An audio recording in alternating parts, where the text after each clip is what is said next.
तंत्र शास्त्र। तंत्र एक रहस्यमय विद्या है। हिंदू धर्म के साथ ही बौद्ध और जैन धर्म में भी इस विद्या का प्रचलन है। तंत्र को मूलतः शैव आगम शास्त्र से जोड़कर देखा जाता है, लेकिन इसका मूल अर्थ वेद में पाया जाता है।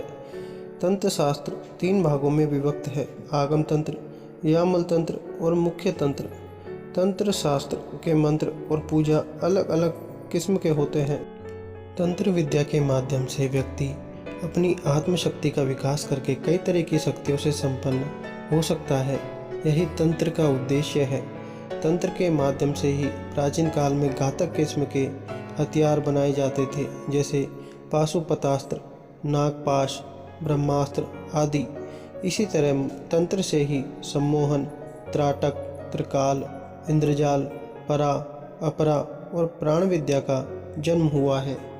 इसी तरह मनुष्य से पशु बन जाना, गायब हो जाना, एक साथ 5-5 रूप बना लेना, समुद्र को लांघ जाना, विशाल पर्वतों को उठाना, करोड़ों मील दूर के व्यक्ति को देख लेना, वह बात कर लेना जैसे अनेक कार्य, ये सभी तंत्र की बदौलत ही संभव है। तंत्र के प्रथम उपदेशक भगवान शंकर और उसके बाद भगवान दत्तात्रेय हुए हैं। बाद में सिद्ध, योगी, शाक्त और नाथ परंपरा का प्रचलन रहा है। तंत्र का मांस, मदिरा और संभोग से किसी भी प्रकार का संबंध नहीं है।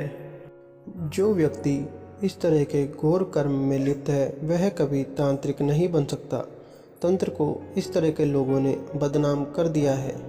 तांत्रिक साधना का मूल उद्देश्य सिद्धि से साक्षात्कार करना है। इसके लिए अंतर्मुखी होकर साधनाएं की जाती हैं।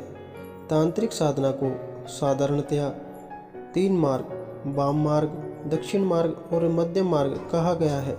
तंत्र विज्ञान, जिसमें यंत्रों के स्थान पर मानव अंतराल में रहने वाली विद्युत शक्ति को कुछ ऐसी विशेषता संपन्न बनाया जाता है जिससे प्रकृति से सूक्ष्म परमाणु उसी स्थिति में परिणत हो जाते हैं जिसमें कि मनुष्य चाहता है। पदार्थों की रचना, परिवर्तन और विनाश का बड़ा भारी काम बिना किन्हीं यंत्रों की सहायता के तंत्र द्वारा हो सकता है। विज्ञान के इस तंत्र भाग को सावित्री विज्ञान, तंत्र साधना, वाम मार्ग आदि नामों से पुकारते हैं। तंत्र शास्त्र में जो 5 प्रकार की साधना बतलाई गई है, उसमें मुद्रा साधन बड़े महत्व का और श्रेष्ठ है। मुद्रा में आसन, प्राणायाम, ध्यान आदि योग की सभी क्रियाओं का समावेश होता है।